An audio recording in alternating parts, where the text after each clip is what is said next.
नमस्कार। दिल के बात हमार के साथ में और बहुत बहुत स्वागत बा। हम हई मनोज भाऊ। मोहब्बत अगर एगो खूबसूरत एहसास ह त एहसास के जाहिर करे के बेहतर जरिया में से एगो जरिया सेक्स भी बा। लेकिन सेक्स के लेके आजू कई गो भ्रांति हमनी के समाज में व्याप्त बा। सेक्स अगर एक तरफ उत्सुकता, भावना, अपनापन आ प्यार के गहरा करे के माध्यम बन सकता, तो उन्हें दूसरा तरफ ये असमंजस, अपराध बोध, अवसाद, डर आ गुस्सा के भी बढ़ा सकता। काहे से कि सेक्स के प्रति हमनी के नजरिया बहुत हद तक हमनी के समाज, हमनी के परवरिश आ सेक्स के जानकारी के स्रोत से लेके हमनी के अनुभव आ बहुत हद तक उम्र पर भी निर्भर करेला।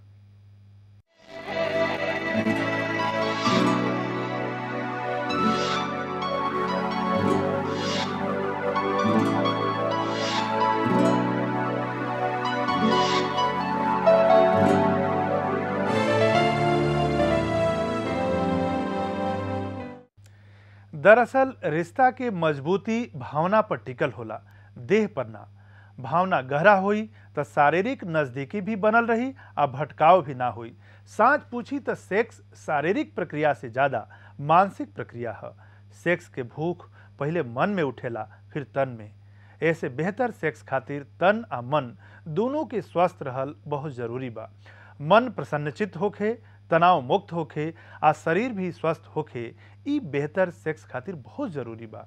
तो आई आज बात कही जाए सेक्स आ सेहत के। सेक्स के लेके बहुत सारा भ्रांति बा अपना समाज में। सेक्स के सेहत पर का प्रभाव पड़ेला, कम उम्र में सेक्स सेहत के कितना प्रभावित करेला, बढ़त उम्र में सेक्स के रूटीन का होके के चाहिए, आ अनप्रोटेक्टेड सेक्स से कौन कौन बीमारी हो सकेला, ऐसा पर विस्तार से बातचीत करे खातिर हमने के बीच बानी doctor R K. Singh ji. Doctor साहब, हमारे के स्टूडियो में बहुत बहुत स्वागत बा। आज जो हमने के बातचीत करे जाता है जा ओकर विषय बा कि सेक्स आ सेहत जी। हमरा के सबसे पहले रुआ ये बताई कि सेक्स आ सेहत में का संबंध बा। काहे बहुत लोग के मन में भ्रांति रहेला कि ना सेक्स कइला से सेहत कमजोर होला, सेहत खराब होला। तो का ई दोनों के बीच में संबंध का बा? देखिए, सेक्स से सेहत के जो रिश्ता बा वो बहुत गहरा बा। और सेहत ठीक रही तो वह सेक्स परफॉर्म करे के काबिल होके। ऐसे सेहत बहुत जरूरी बा सेक्स करे खातिर। और वो सेहत बनाए खातिर रुआ कहाँ से सेहत बनी तो रेगुलर एक्सरसाइज करी, खान पान अपन सही राखी, कोई भी अनवांटेड जैसे कोई नशीला पदार्थ रुआ सेवन ना करी। जी जी। जौन डेली रिक्वायरमेंट बा पूरे दिन खातिर कि जौन एनर्जी के रिक्वायरमेंट बा वो पूरा एनर्जी ली। जैसे एवरेज अपन इंडिया में एवरेज मेल खातिर करीब 2400 किलो कैलोरी के ज़रूरत होला।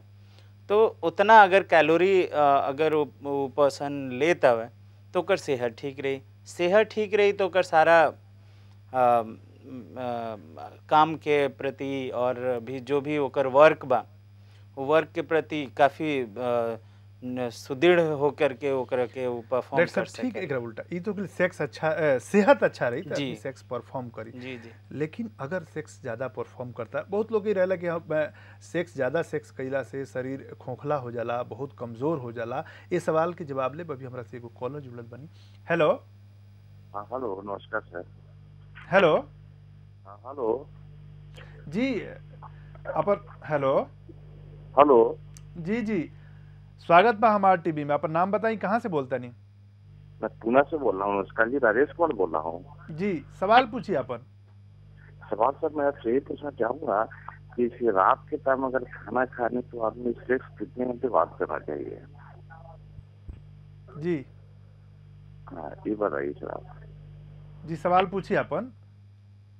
सर मैं बोल रहा हूँ सर कि रात के टाइम जब खाना खाने के बाद में कितने घंटे बाद में सेक्स करना चाहिए?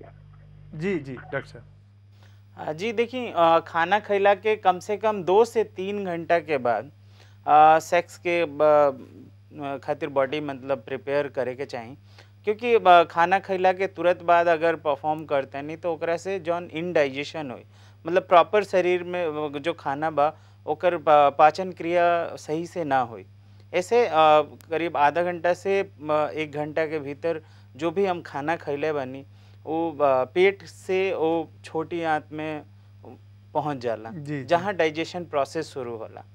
तो जब तक वो प्रक्रिया ना हुई और वो बीच में अगर रउआ प्रॉपर ओकरा के रेस्ट नहीं दे तो फिर इंडाइजेशन हुई। तो एटलीस्ट 2 से मिनिमम 2 to 3 आवर के गैप खाना खाए से और सेक्स परफॉर्म करे खातिर 2 से 3 घंटे के अंतराल चाहिए। जी, ये बहुत बढ़िया सवाल है डॉक्टर साहब, पर हमने आयम जा हम फिर अपन सवाल पर वापस आवतनी कि जौन इ लोग के बीच भ्रांति में कितना सच्चाई बा कि सेक्स कइला से आदमी के शरीर खोखला होला, कमजोर होला, कितना सच्चाई बा? दीदी हमें बहुत ज़्यादा सच्चाई नहीं है, क्योंकि ये जस्ट एक एक्ट बा। कोई भी एक्ट रुआ जैसे कोई काम रुआ करता नहीं ओकरा से रुआ कमजोरी हुई तो एकर कोई रिलेशन नहीं है। हाँ, सेक्स में जहाँ तक कि जैसे बात बा कि ये एक काम बा तो एकरा में एनर्जी के वेस्टेज हुई। अगर वो आदमी उतना वेस्टेज जो एनर्जी के होता अगर वो रिक्वायरमेंट फुलफिल नहीं के करे तो डिफिशियंसी हुई एनर्जी के, जेकरा कारण से वो कमजोर हो सकेला।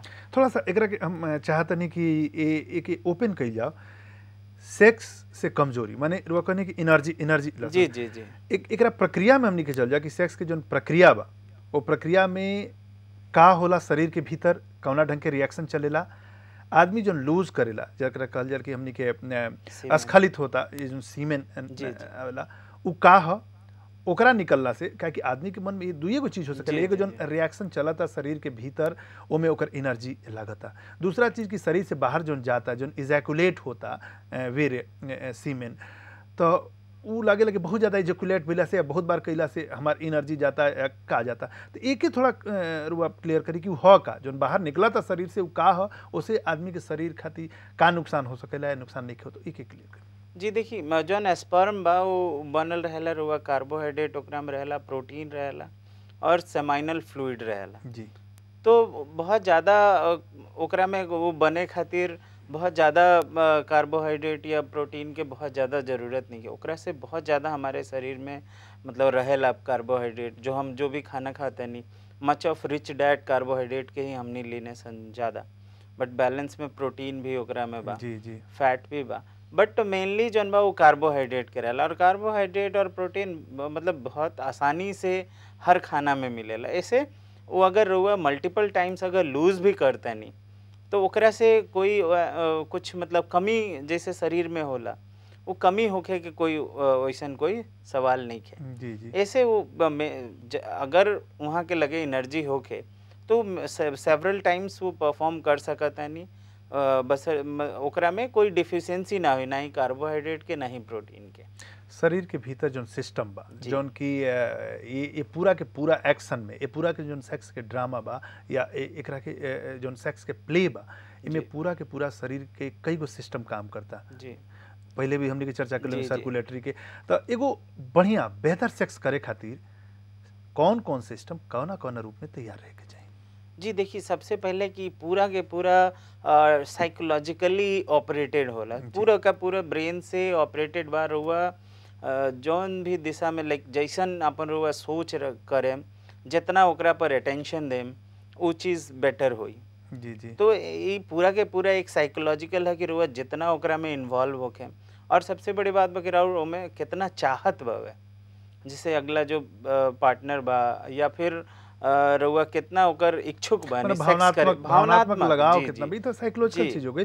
ओकरा बाद फिर आगे रुआ सर्कुलेटरी सिस्टम आई जे ब्लड फ्लो होता जी। तो ब्लड फ्लो के साथ साथ मतलब जो हार्मोन बा जो रिलीज होला साइकोलॉजिकली मतलब जो स्टिमुलेट होला के बाद मतलब साइकोलॉजिकली स्टिमुलेट होला के बाद जो हार्मोनल सिक्रीशन हुई वो हार्मोनल सिक्रीशन जो लिंग बवे ओकरा में चेंजेस करेला, ओकरा में डायलेटेशन होला, सर्कुलेशन बढ़ जाला और ओकरा से एक नाइट्रस ऑक्साइड रिलीज होला जौन ब्लड के ट्रैप कर देला मतलब सिस्टम में। जी जी। मतलब जो लिंग बवे उस सिस्टम में जौन जब जैसे ही ट्रैप हुई ओकरा में इलोंगेशन हुई और ओकरा में टाइटनिंग आई। जी। मतलब सेकेंड स्टेज होगा। और थर्ड स्टेज की जब रुआ परफॉर्म करता नहीं वो बेरा मतलब एक थ्रेशोल्ड लेवल होला, different person to person vary करेला ही। तो एक लेवल जैसे ही वो थ्रेशोल्ड अचीव हुई ओकरा बाद रुआ स्खलन जैसे देखिए एगो तो सर्कुलेटरी सिस्टम की बात करनी, वो ब्लड सर्कुलेट खाती हो गई कि ब्लड जाई पेनिस में जाई, इरेक्शन खाती। हार्मोन्स के बात करनी जोन ओकरा के सिस्टम के जी जी जी जोन ई हो गई इरेक्शन खाती। लेकिन इजैकुलेशन के समय जोन पूरा के पूरा शरीर में प्रक्रिया होला, बॉडी टाइट में हो जाला पूरा के पूरा जी वो तो जी जैसे कि कन्या कि जैसे थ्रेशोल्ड होला, एक लेवल जैसे होला, वो लेवल के जैसे आदमी पार करी तो ओकर सिक्रीशन मतलब जो सेक्स के जौन जी टेस्टिस में जहाँ पे सेमिनल फ्लूइड बा रुआ वो जी सीमेन बा ओकरा के रुके वाला शक्ति जौन बा वो खत्म हो जाला, जेकरा कारण से इजाकुलेट हो जाला। तो ओकरा में जौन ओकर ट्रैक बा, ट्रैक के अंदर ही सेमिनल फ्लूइड बा और साथ में प्रोस्टेटिक कुछ सिक्रीशन भी जौन प्रोस्टेट मेल में होला, तो कुछ प्रोस्टेटिक सिक्रीशन होला, कुछ सेमिनल फ्लूइड होला और साथ में सीमेन होला जी, जो स्पर्म होला। तो पूरा के मिला के ओकरा के सीमेन तो वो है पूरा। और अप्रॉक्स 2 to 5 ml ही मतलब मैक्सिमम 5 ml होला, बट 2 से 5 ml के बीच में तो वो समझ सकते हैं 2 ml कितना सिक्रीशन हो। डॉक्टर साहब कहा जाला कि जो आनंद के प्राप्ति होला सेक्स के समय या परमानंद लोग कहला कि एगो बहुत फ्रैक्शन, बहुत एक क्षण भर के टाइम होला वो पीरियड में इजैकुलेशन से पूरा सेक्स के प्रक्रिया के दौरान वो तो आनंद रहेला।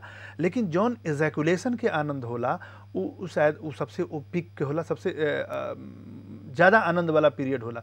वो पीरियड में शरीर के अंदर ऐसा जिस समय इजैकुलेशन होला उस समय ऐसा का होला, ऐसा का अवस्था होला कि मानसिक रूप से आदमी के बहुत ज़्यादा आनंद मिलेला। जी देखिए, क्योंकि वो मैक्सिमम जैसे थ्रेशोल्ड के बात करनी है तो जी हार्मोनल लेवल जो वो सबसे ज़्यादा हो जाला जी, सबसे ज़्यादा होखला के कारण वो सब इस सवाल के जवाब में कॉलर जुड़ल बनी। हेलो जी, अपन नाम बताई, कहाँ से बोलता नहीं?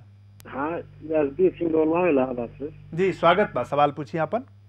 डॉक्टर साहब सभी पूछे कि नीचे औरत पीरियड होती है जी तो हाँ डॉक्टर सुनो था। हाँ बताइए। हाँ, औरत पीरियड होती है तो क्या सेक्स करना ठीक है कि नुकसानदेह है, कितना फायदा कितना, थोड़ा इसी डिटेल में बता दें डॉक्टर साहब। अच्छा, मासिक धर्म के दौरान पीरियड के दौरान सेक्स करे के चाहिए कि ना करे के चाहिए? जी डॉक्टर जी देखिए, मासिक धर्म के टाइम पे सेक्स करे के चाहिए भी और ना भी, दोनों बात बा। क्योंकि ओकर साफ सफाई, क्योंकि एक ब्लड जौन बा वो गुड मीडिया होला कोई भी कीटाणु के ग्रो करे खातिर। तो अगर पूरा अगर साफ सफाई सही से बा, क्योंकि मेल भी क्लीनिंग बा, फीमेल भी साफ सुथरा बाड़ी, अगर अच्छे से प्रॉपर क्लीनिंग अगर बा तो वो समय परफॉर्म कर सकेला ओकरा में, अगर दोनों आदमी के इच्छा होके तो कोई दिक्कत नहीं है जी। बात होता बहुत बढ़िया राउर सवाल रहा, बात होता आज सेक्स आ सेहत के, ए पर हम बातचीत आगे भी करब। अभी ब्रेक एगो समय होता, ब्रेक पर जाए से पहले रुआ के एगो जरूरी जानकारी दे दी कि अमेरिका के एगो रिसर्च साइंटिस्ट आ सेक्स सलाहकार डॉक्टर डेवी हर्बेनिक भोरे भोरे सेक्स के सेहत खातिर सबसे फायदेमंद बतौले बाड़े। डॉक्टर डेवी के मुताबिक लोग ई समझेला कि एक कप बढ़िया चाय के साथे सुबह के शुरुआत अच्छा रहेला, लेकिन अगर केहू सुबह सेक्स से दिन के शुरुआत करे तो ओकर सेहत कहीं अधिक अच्छा रही। एकर वजह वो ई बतौले कि सुबह के वक्त ऐसा कैला से जौन केमिकल शरीर से निकलेला वो आदमी के कहीं अधिक संतुष्टि तो देबे करेला, साथ ही सेहतमंद भी बनावेला। लेकिन यहाँ एगो सावधानी भी बरतल जरूरी बा। सुबह जल्दीबाजी में कईल गई सेक्स हार्ट अटैक के खतरा के बढ़ा सकेला। ऐसे यदि जल्दीबाजी में सिर्फ स्खलन खातिर सेक्स करे के होखे तो राते में एकरा के निपटा ली। याद रखें, ऐसे सिर्फ स्खलन के क्षणिक सुख तो मिल सकता, लेकिन एकर सेहत पर अच्छा प्रभाव कबो न पड़े। ऐसा ने लोग सेक्स खातिर हर वक्त भटकत रहेला, जबकि इत्मीनान से कईल गई सेक्स संबंध के मजबूत रखे के साथ साथ इंसान के शरीर आ मन के भी मजबूत बनावेला। और भी बहुत कुछ बा, एगो ब्रेक के बाद।